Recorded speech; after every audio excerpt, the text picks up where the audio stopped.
Hi hello నమస్తే friends, నేను మీ స్వాతి శ్రీనివాస్. ఈరోజు నేను మా అంజీర్ మొక్కను చూపించాలనుకుంటున్నాను. చూడండి, ఈ అంజీర్ కాయలు ఈ విధంగా ఉంటాయి.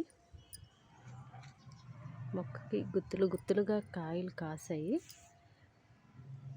ఈ ఫ్రూట్స్ చాలా టేస్ట్గా ఉంటాయండి. ఆరోగ్యానికి కూడా చాలా మంచిది. ఇవి బ్లడ్ ఇంప్రూవ్మెంట్కి ఈ ఫ్రూట్స్ మనకి యూజ్ అవుతాయి. మన ఇంట్లోనే మెడిసిన్ ఏమి వేయకుండా సక్రమంగా పెంచుకోవచ్చు. దీన్ని మాత్రం ఈ మొక్కని ఎండలోనే మనం పెంచాలి. నేడు పనికిరాదు ఈ మొక్కకి. దీన్ని కొంచెం బ్రాంచెస్ ఉడిసిన చాలు, మొక్కగా మనకు తయారవుతుంది. చిన్న కొమ్మ తీసి ఉడిసామంటే మనకి మొక్కగా తయారవుతుంది.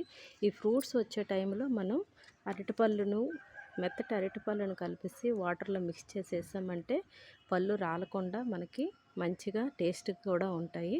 2 రోజులకు ఒకసారి వాటర్ ఇస్తే సరిపడుతుంది. వీటికి ఎండ మాత్రం ఈ మొక్కలకు తగలాలి. ఈ మొక్క స్పెషాలిటీ ఇంకోటి ఏంటంటే, ఇవి కాయలు పువ్వులు పుయ్యవండి, ఓన్లీ కాయలే కాస్తాయి. చూడండి, ఇక్కడ ఒకటి బాగా పండు ఒకటి ఉంది. ఈ విధంగా లోపల ఉంటుంది ఫ్రూట్. అప్పుడే ఇవి అవ్వకముందే చిన్న చిన్న ఈ విధంగా స్టార్ట్ అవుతాయి అన్నమాట, చిన్న కాయలు. చూసారా, బాగుందా ఫ్రెండ్స్? ఈ ఫ్రూట్ అయితే చాలా టేస్ట్గా ఉంటుందండి. మన బ్లడ్ ఇంప్రూవ్మెంట్కి చాలా యూజ్ అవుతుంది. ఇది అందరూ పెంచుకోండి. Thank you.